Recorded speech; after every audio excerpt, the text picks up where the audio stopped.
Welcome to the Trump Breaking News Network, your daily source for up-to-the-minute Trump news. Join us today and every day. Here's today's news. This is TBNN. We interrupt this video to bring you a special announcement. We will continue with your video after this short announcement. There is a massive boycott with YouTube and its advertisers happening right now. This boycott threatens our existence, as well as the entire YouTube channel database. You can do a search on Google to confirm this boycott. We urge you to help by supporting our channel with a $1 donation, just $1, to help offset our growing expenses.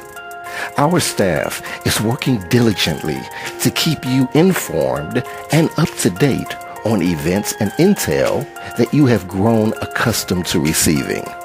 Our staff produce over 70 videos on a daily basis in English and in Spanish. This is a tremendous undertaking.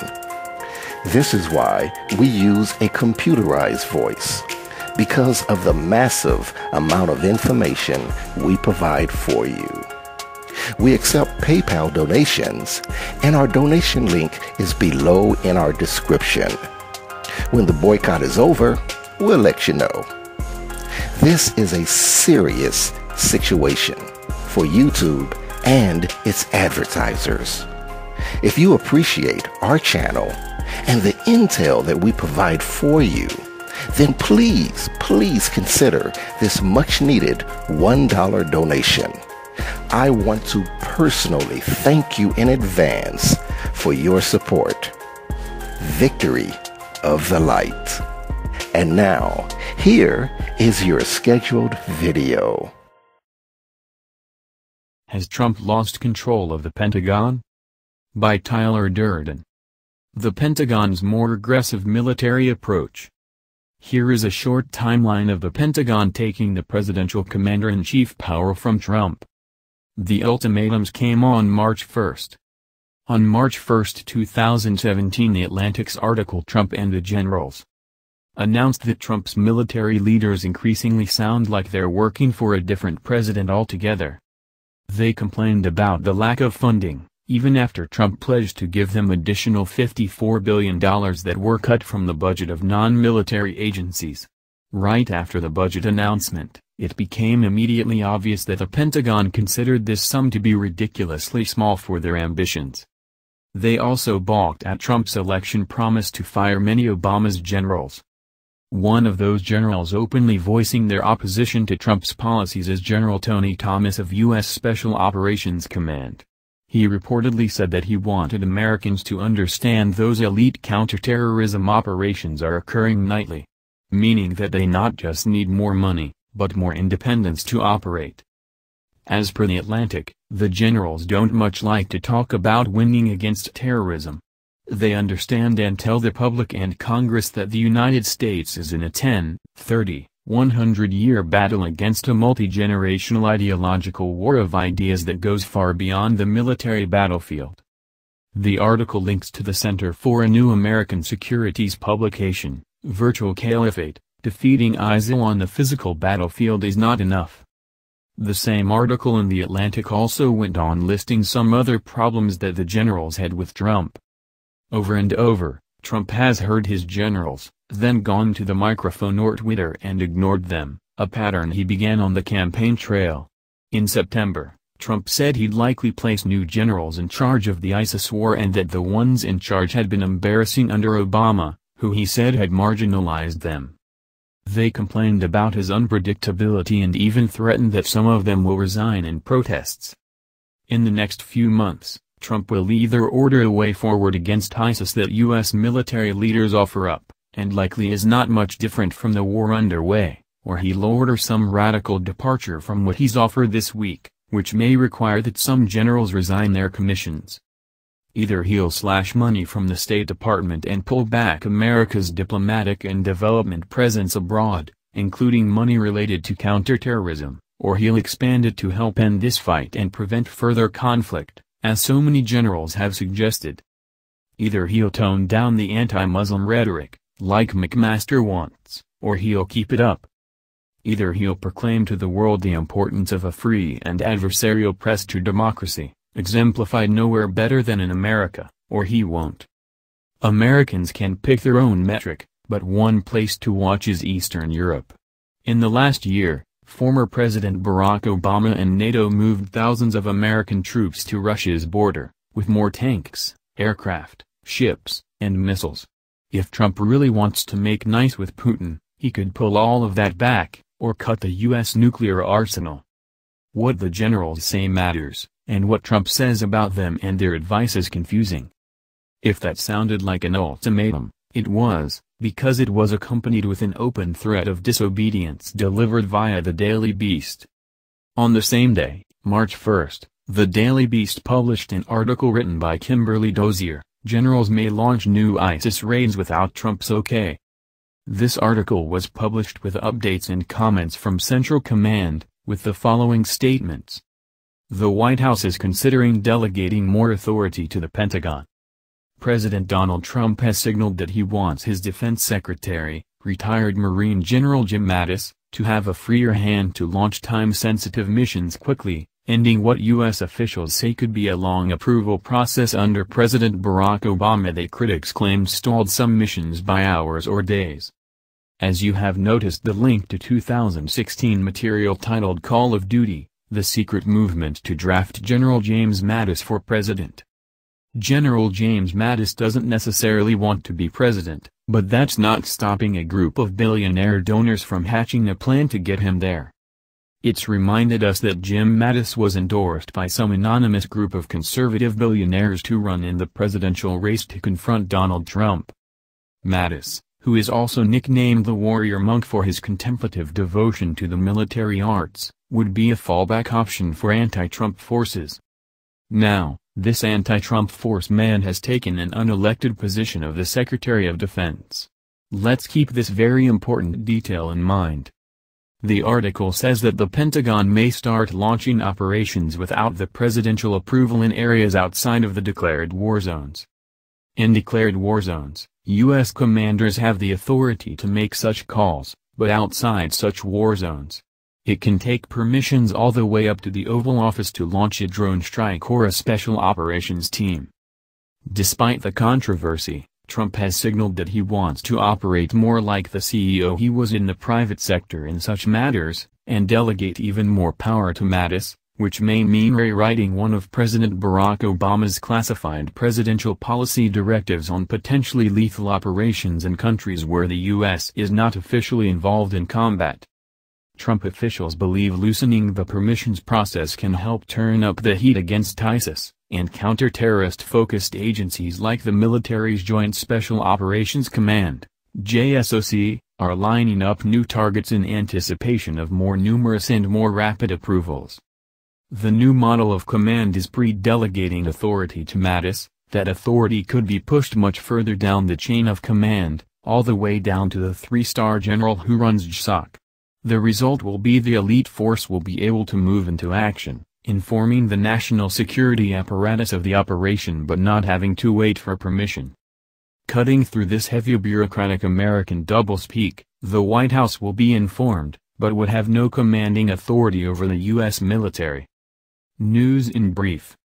March 14, the U.S. National Nuclear Security Administration field-tested the modernized B-6112 gravity nuclear bomb in Nevada. April 7, Liberty Passion, loaded with U.S. military vehicles, moored at Aqaba main port, Jordan. On April 7 the Pentagon U.S. bombed Syria's main command center in fight against terrorists. April 10, United States deploying forces at Syrian-Jordanian border. April 11, the U.S. Air Force might start forcing pilots to stay in the service against their will, according to the chief of the military unit's Air Mobility Command. April 12, President Donald Trump has signed the U.S. approval for Montenegro to join NATO. April 13, NATO Chief Jens Stoltenberg announced the alliance's increased deployment in Eastern Europe. On April 13, the Pentagon bombed Afghanistan. The U.S. military has bombed Afghanistan with its GBU-43/B Massive Ordnance Air Blast Bomb, MOAB. April 13, the U.S.-led coalition bombed the IS munitions and chemical weapons depot in Deir ez-Zor, killing hundreds of people. April 14, the Arleigh Burke-class, guided missile destroyer USS Stetham, DDG-63, has been deployed to the South China Sea. April 14, the U.S. sent F-35 jets to Europe. April 14, Washington failed to attend the latest international conference hosted by Moscow, where 11 nations discussed ways of bringing peace to Afghanistan. The U.S. branded it a unilateral Russian attempt to assert influence in the region. April 14, the U.S. has positioned 2 destroyers armed with Tomahawk cruise missiles close enough to the North Korean nuclear test site to act preemptively. On April 16, the U.S. Army makes largest deployment of troops to Somalia since the 90s. On Saturday, April 15, Fox News posted an article titled, "Trump Gives Generals More Freedom to Make Decisions in ISIS Fight, Trump Reiterates Confidence in U.S. Troops After Moab Strike." It's important to realize that this Trump's decision to give more freedom to the U.S. generals to decide where to start a war, or as it's been dubbed, the new approach, had come after the fact that was on display this week in Afghanistan, where General John Nicholson, head of the U.S.-led coalition there, decided to use one of the military's biggest non-nuclear bombs, a massive ordnance air blast bomb, or MOAB. After the MOAB was dropped, repeating without the presidential approval, the media came out heralding this bombing of Afghanistan as America's top military commanders are implementing the vision articulated by Defense Secretary Jim Mattis, U.S. military commanders to make more battlefield decisions on their own. A senior administration official said Mr. Trump didn't know about the weapons use until it had been dropped. Mr. Mattis is telling them, "It's not the same as it was, you don't have to ask us before you drop a MOAB," the senior defense official said. "Technically there's no piece of paper that says you have to ask the president to drop a MOAB. But last year this time, the way things were, meant, I'm going to drop a MOAB, better let the White House know."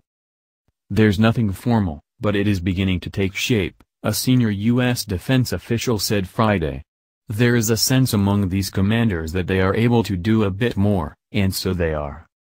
While military commanders complained about White House micromanagement under former President Barack Obama, they are now being told they have more freedom to make decisions without consulting Mr. Trump. Military commanders around the world are being encouraged to stretch the limits of their existing authorities when needed, but to think seriously about the consequences of their decisions. The more muscular military approach is expanding. Mr. Mattis has sketched out such a global plan, but the administration has yet to agree on it.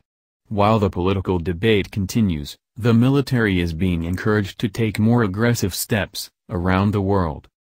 In conclusion, while the situation is taking its shape, I encourage you to research and to think over the following questions. This incoming information sounds like a proof of what I have been suspecting all along, that the U.S. military has been run by the groups of non-governmental private organizations. My suspicions were confirmed by Rosa Brooks' book How Everything Became War and the Military Became Everything. It also helped when in February of this year the Washington Post posted her opinion about an ongoing military coup. A former Defense Department official under the Obama administration has raised the specter of a military coup to remove President Donald Trump from power. In an editorial penned for Foreign Policy, senior Pentagon policy official Rosa Brooks publicly suggested a military insurrection against the Trump administration may be the only option to oust one of the most divisive presidents in American history. If memory serves me right, in 2011 was a distinct threat issued by Steve Pieczenik on YouTube to Obama and his administration that the military and intelligence stopped considering the presidential power to be legitimate and went on making themselves to be the real government. This tells me that no matter who takes the presidency, the U.S. armed forces and the intelligence community refuse to recognize the country's civilian government. What does this actually mean for the rest of us? It means that any negotiations and agreements with the US President and the Secretary of State are useless. That would explain the complete lack of interest of Putin to talk to any of them. The Kremlin didn't even release a statement about Putin's meeting with Tillerson, and there are rumors that it was nothing but an exchange of strong language on both sides. So, the US military takes hostage an entire planet by positioning themselves near China, NK and Russia in the Far East, and near Russia and Europe, and threatening to start a nuclear conflict with many nuclear countries at once, if they don't get something. What do they actually want, and from whom? Do they blackmail Russia and China? Do they also blackmail the EU? Or, do they blackmail someone in the US? Are they looking for money? Are they looking for gold? Do they want the official de jure recognition of the military government? Or, are they demanding the write-off the US debt? How are they going to get away with this? 2 days ago the Wall Street Journal made an announcement that the Pentagon was granted the freedom of initiative. This announcement was noticed in Russia. If the US armed forces went rogue and the Wall Street Journal just announced this, would it be the legal reason for the UN members to neutralize their bases around the world? Who are now in control of NATO? Are they keeping Trump hostage and not allowing him to leave the territory of the US? What about Nutenka like the PMCs, the Special Forces, GRS/OGASADs, and others? Does this mean that the US has no civilian government, and that's why they are going to shut the government down at the end of April? That's the news. Join us here every day. Be sure to subscribe and click the bell. See you next time. This is TBNN.